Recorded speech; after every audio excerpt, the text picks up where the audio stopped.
To quickly answer our topic, long story short, suicide is not a solution to any problem. Why one chooses to take his/her life is frightening and devastating with no easy answers. Yet, it is a fundamental question that is vital for us to answer. Hi, my name is Mansi, and I welcome you all to our new episode of Speak Your Mind, the Judgment Free Zone, a platform where we encourage people to stand for their mental health, spread awareness, and break the stigmas and taboos associated with mental illness. Our today's topic of discussion is why suicide seems like a solution to your temporary problem, but it's not. Sometimes people feel that their life is not worth living. They think ending it will give them a permanent escape from all their problems. Many a times people commit suicide not because they want to die, but because they simply don't know how to get help.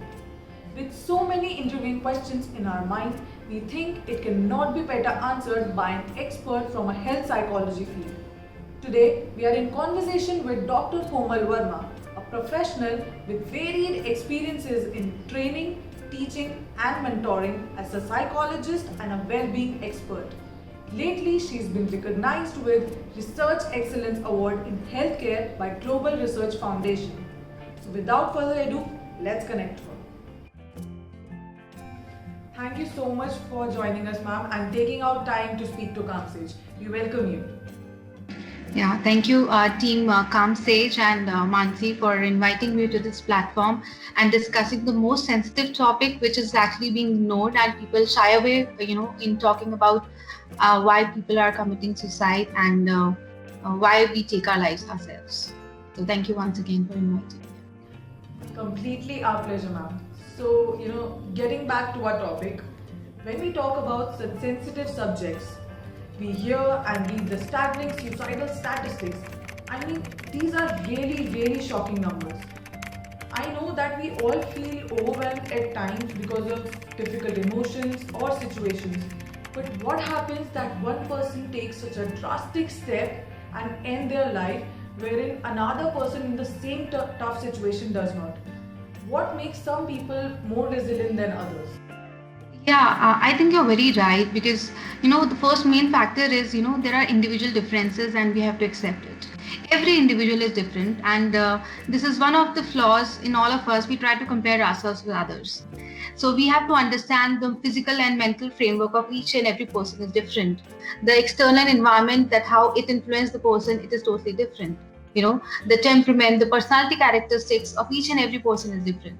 The kind of social support one is getting, the family support one is getting, is quite different. So that's why I believe some people are more resilient because they understand the situation in a much better way.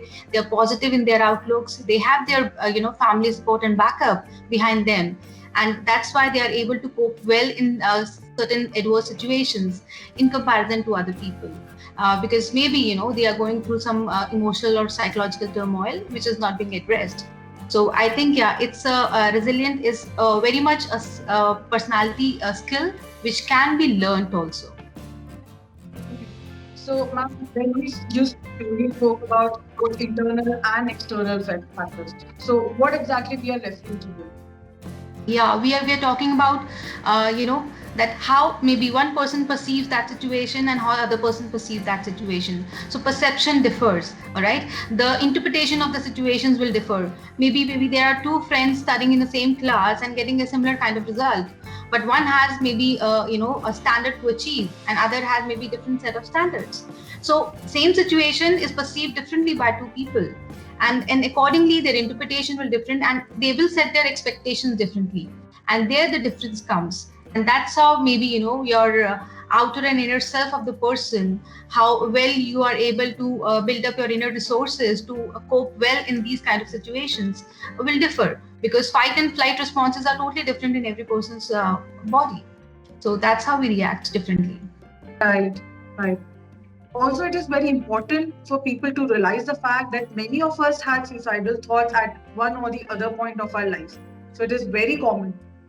No matter what people say to you and no matter what people think about you, like you should not feel like this way. Are you sick? Be strong. No. If someone is fighting a battle in their head constantly, And if that's not strength, I don't know what is.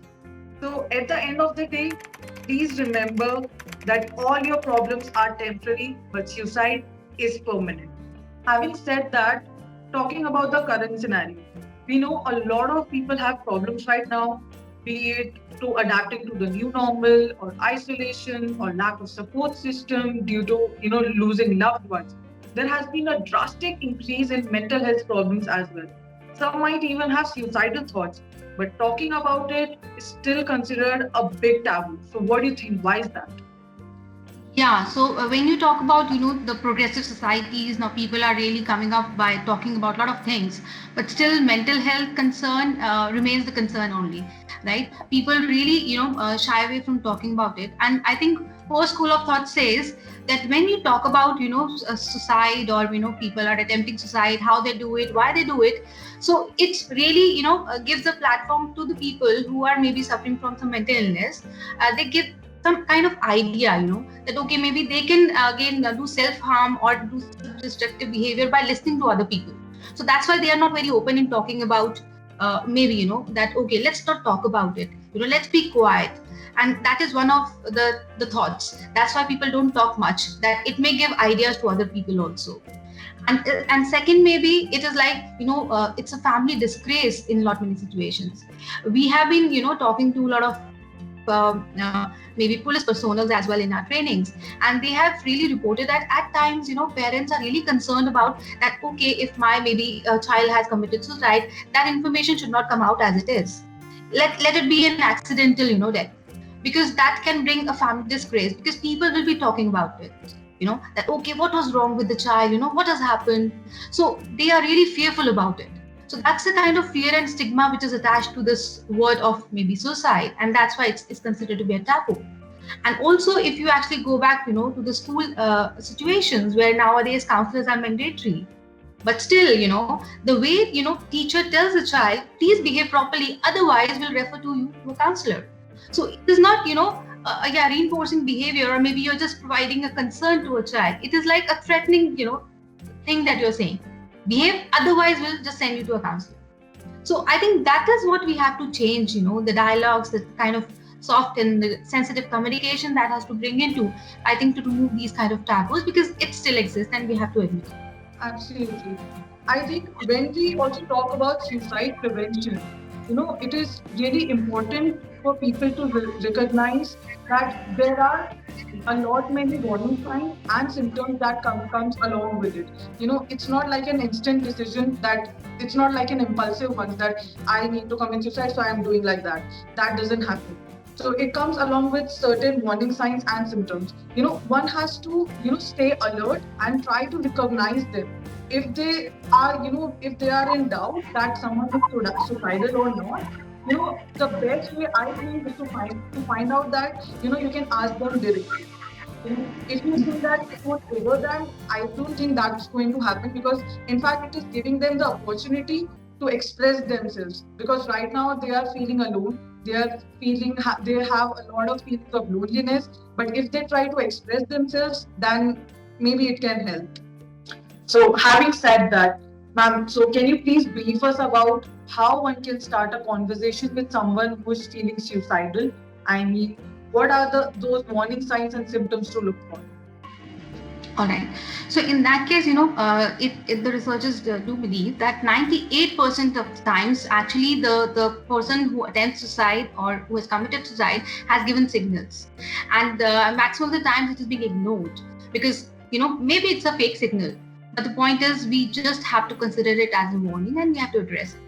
And the kind of warnings we maybe with the person gives is, like, in various things. For example, the kind of conversation the person has, right? The kind of the things that person is talking to other person will be different when the person has suicidal ideation thoughts. So it can be, that all right, maybe in this pandemic situation, I feel if I'll, maybe if I am no more, maybe world will be more happy. All right. So, or maybe the thing is, I think I'm really, putting a lot of burden on my parents. I think I should go now. All right. Or maybe the conversation like, there is nothing left in this world now. Or maybe I'm just fed up, I just want to kill myself. So these are certain things in a conversation where maybe a person is having a conversation with a friend, but it is like we just take it in a laughter and ignore it. So we cannot ignore it. I think this is what we have to alert everyone around us. We have to be very empathetic towards what other persons are saying. Second is, in the behavior there are a lot of changes which has to be observed. Now, simply, for example, if it's a child, you have to understand what are the sleeping patterns nowadays which a child is adapting to. All right, what kind of new habits the person has evolved, maybe with the new social group the person is into. Maybe it's alcohol or drugs, or maybe some gaming addiction the person is into again. Can be simple, what kind of online searches the child is involved into or the person is involved into, because we have seen a lot of cases reported on the media as well, that once the person commits suicide, after that, whenever the online history has been research of the social platforms, it is like ways to kill yourself is one of the important things which a person is looking after, right? So this is something that maybe can be taken care of in advance, if you know at least that okay, there is something wrong going on. Or maybe you try to avoid yourself from talking to other people. Maybe the isolation is one factor in the behavioral factor which is being observed. You try to avoid going to or talking to your friends, or maybe your maybe anyone in your relationships, right? You start just keeping everything to yourself. Or at times, people who are really committing planned suicide, so it has been observed that they start, being very positive also, that they start giving their very special possessions to some other people, the things that they like, right? And also the goodbye notes at times are being sent on various social media platforms. Or maybe they'll just simply, dial someone else's number, maybe the personal friend's number, and say, thank you for everything that you have done for me. So it is like maybe out of the blue someone is telling you, but please, don't ignore it. So that's a behavioral maybe warning which is given by. And lastly, I'll say the emotional warnings which person definitely gives. So it can be, the person becomes a lot of maybe anxiety is there in the person's mindset at that time. It can be depressive episodes which the person is going through, or completely a manic episode, overdoing a lot of things, or extreme happiness the person is showing. So that's maybe another bipolar disorder symptom. Or maybe a lot of frustration, rage, anger towards the things around can be one of the ways the person is expressing, especially for the people or the children, who are not able to express with words. So maybe it's just the anger, aggression, or violent behavior which is being one of the ways to express the inner feelings. So I think these are few of the warning signs which we should not at all ignore. Because we always believe that suicide is a preventable, disease. It can be prevented. Exactly. Yeah, as peers and friends, I think it's very important for us to, remember all these warning signs which you have just discussed. And if you begin to notice any change in your friends or colleagues' personality, according to these warning signs, I think the first step should also be, by talking to them in a non-judgmental tone, like don't yell at them, or don't make stories in your mind according to yourself, according to your thinking or something like that. So by first you can start by talking openly about them, and Yes. then you can extend your support towards them. Yeah, very right. Yeah, right. That how we can start a conversation, as I said, we have to be really very empathetic. We have to lend a listening ear, not we just not have to hear what the other person is saying. Yeah, we have to respond back. And as you said, non-judgmental is very important characteristic. You cannot judge what the person is going through. You just have to be a very neutral person in that condition and empathize with that person. And please, don't keep secrets. So it is like, if someone is telling you something, don't keep it to yourself. Please understand what is the dire need of the person. Maybe the person is in need of essential help that is required. Right? So we have to, talk in that manner. We have to listen. We have to empathize. And I think we have to appreciate the person. That's great that you are expressing yourself, because that's first most fundamental thing. Because nobody wants, to commit suicide. When you actually talk to people who have attempted suicide, they simply say, that I don't want to die. It was like, I just don't know how to get help. Yes, it is. I just want to end my emotional pain which I was going through, and I just was not aware what is the right route to take. So maybe, you are that person. After understanding the warning signs, maybe your initial conversation can help that person. Okay, I have someone to talk to, and that will be sufficient enough. But sometimes, ma'am, what happens is, if somebody wants to express their feelings, they have this thing in mind that they might be called that, are you mad or are you weak? You should not be, think about like that. People, get very frightened when it happens. So what to do in that situation? Yeah, I think, but that totally, is on the upbringing also of a child, because in our homes, if you see how, if starting from the boys, there is a mindset. You don't cry, you cannot show you're mentally weak, right? So it is like acceptance is something which is not being taught to us, and I think that is something we have to address it. That it's okay. It's okay if you're not feeling well. It's okay if you want to talk about your emotional well-being, which is not maybe up to the mark right now. It's okay if you're not, in a condition to talk to other people. You're feeling sad maybe for certain things. So I think, yeah, we have to address it, and we have to inculcate and empower people around us that it's okay not to be okay. Also, while I was researching about, suicidal behaviors and checking all the suicidal statistics, I followed a series of news articles, and everything has one thing common. The number of children and teen suicide have increased dramatically. I mean, children below age 17 are committing suicide and ending their life. A stage where they must be bursting with life and with exuberant energy, but they take such a drastic step. So, what do you think? Why is that happening? Where are we as parents, friends, and society going wrong? Yeah, I think you're quite right. When you actually go through the news articles, or maybe the any media report which is there, so we have seen, the young population is at most risk, sorry, of suicide, right? And there are various factors, which definitely influence them. And first thing, when we talk about this particular age, so this is the transition age.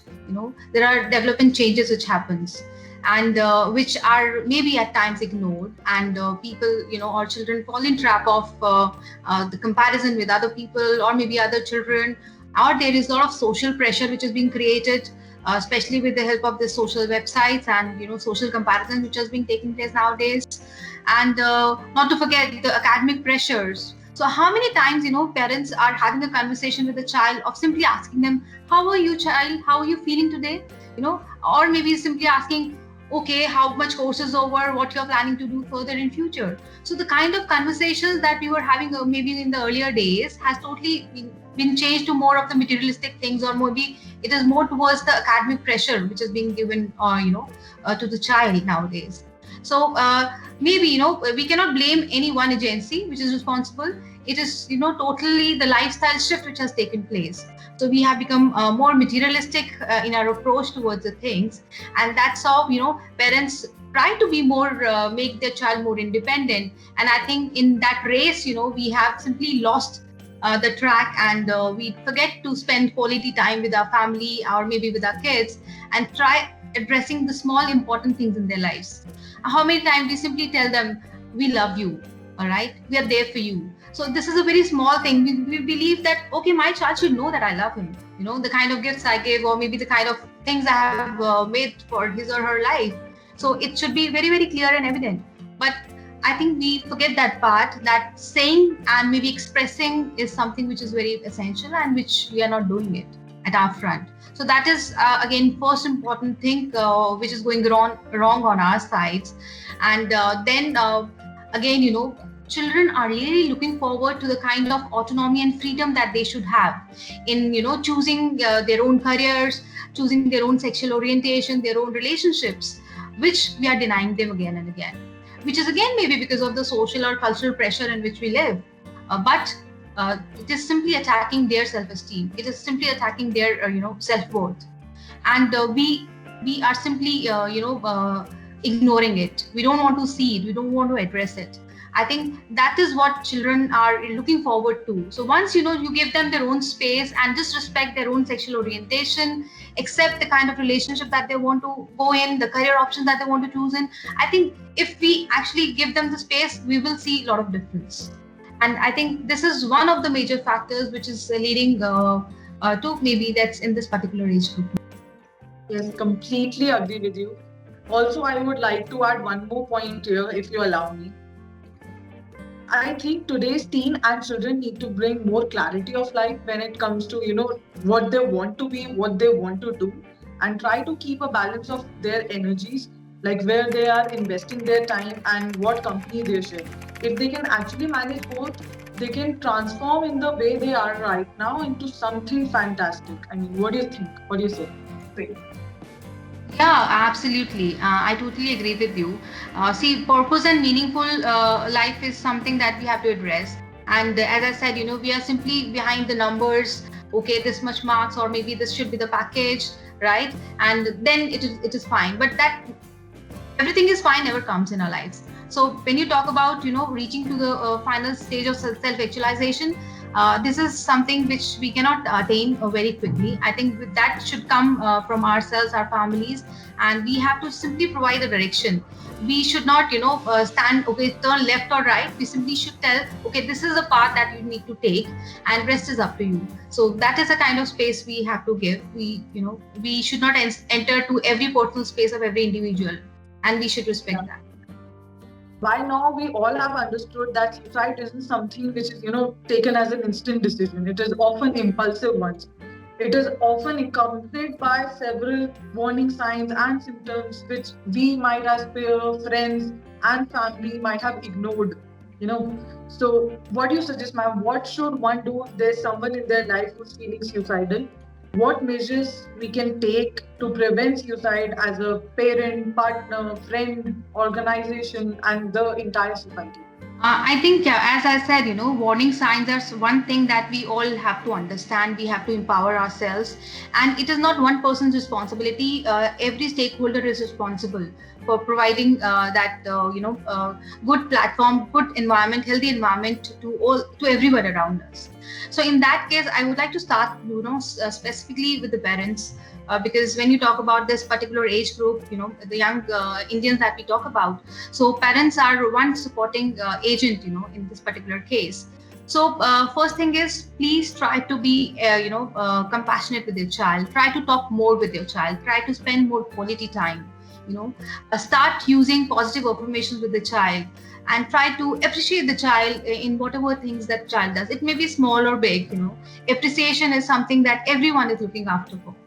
And but I understand we all are very busy, but maybe in this pandemic time we understand now that maybe this one unit we are there, but again, people have created their own space and own bubbles. So please try to understand why child is not talking to you.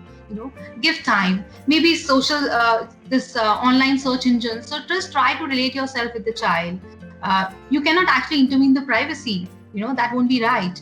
But why not to talk about, okay, so what all friends you have, what they are doing, what is your latest interest, or maybe the simple question, as maybe after this pandemic, what do you plan to do? What are the things that you are missing right now? What do you plan to do? You just have to connect with your child.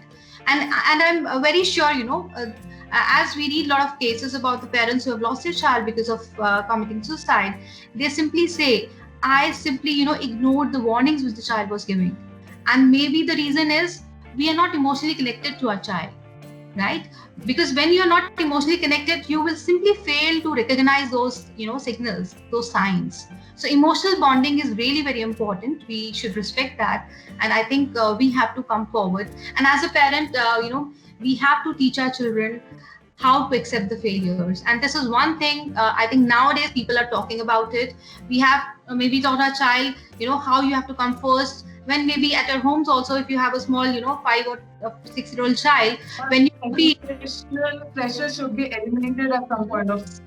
Yeah, so when you're playing with the child, if you maybe child is like, okay, I won the race, and you're like, as a parent, yes, you have, but why not? You can say, no, you haven't won the race, So try to make that child learn that accept the failure. It's okay if you have not won. You can always try the next time.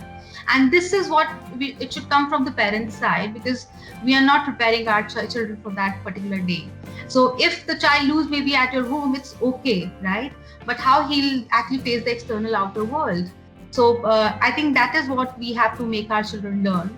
And when you talk about the peers or friends, so it is said maybe they tend to understand or get the signals in the first important place. So in that case also, a lot of kids, when having a conversation, when they lose their friend, it is like, I thought maybe something is going wrong, but I thought maybe it is, just a moment, he's going through a particular phase, it will be okay. So they try to keep it a secret. So for all the peers and friends, who are listening, you should always be very empathetic, and you should please, ask your friend to seek for help or talk to other people around. And as a friend, if you're really honest friend, don't keep the secret of your friend that, okay, your friend is feeling very lonely or you want to kill himself, right? Please try to seek help. It will not defame the person. It will not make that person uncomfortable, because these are the feelings which actually the peers and the friends have there in their mind. That if I tell something about this person to the maybe a professional or maybe the parents, he'll be in an uncomfortable position. But please try to understand he can lose the life. So maybe when we think of the extreme, we are more careful. So because when you understand child is not coming to the school, or maybe the person is not going to the office, absenteeism rate is high, you are actually avoiding yourself with the normal activities, right? So these are few of the signs I think we all can understand, and we can actually take a quick action if you're aware of these things. And lastly, at the society level, I'll say let's create certain awareness programs, and talk about the warning signs, talk about the symptoms, talk about how to prevent it, because we have to have open discussion for it. Because till the time we keep suppressing this, I think there will be, after a lot of suppression, there just come a blast. So we should not wait for that particular day, because emotional turmoil just need a last trigger to happen. So let's address it. Let's vent out.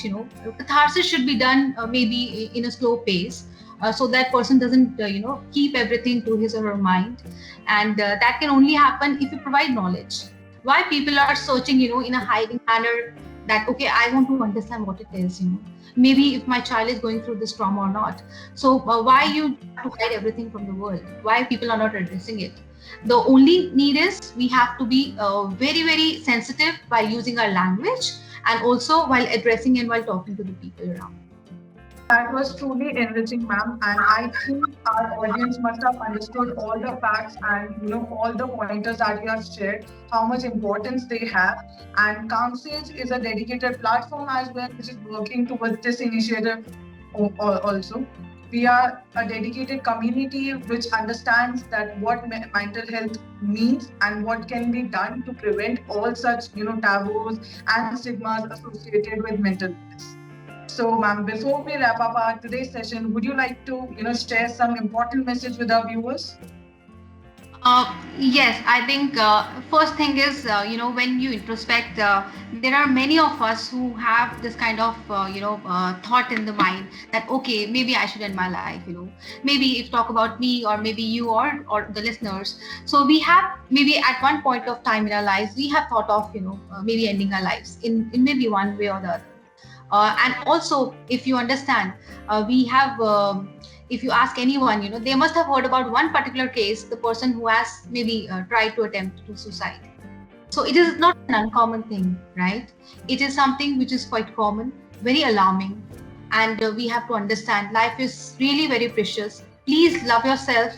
And I'll say, it's okay not to be okay. It's okay if you're not perfect in doing the things correctly right now, because there are a lot of alternatives. It's okay if you fail one time, and I think onus is on ourselves, upbringing. So I think starting from the first environment which a child gets, it's a parent, so we have to change our parenting styles. We have to focus on it. We have to open towards the things. We have to provide a listening ear to our children. Then moving towards the society, our friends, the organizations, they really have to be very empathetic. Competition is very good, no doubt. But at the same time, please make your people learn. It's okay if they have not maybe won something, but still they have succeeded, they have tried, given a chance, right? So that's really important. And I would just like to quote, a very important quote which Barack Obama said, that to anyone out there who is hurting, it's not a sign of weakness to ask for help. It's sign of a great strength that you have. I think so. Just believe, and it is perfectly okay. We are there, and you should just approach. People are there to help you out. Thank you.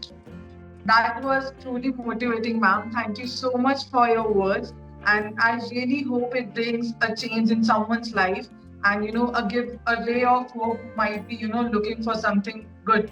So thank you so much, ma'am. Thank you, Mansi. Some of us have been through things so traumatic that human mind is not built to handle. But we try and survive every single day and night. If that's not strength, I don't know what is.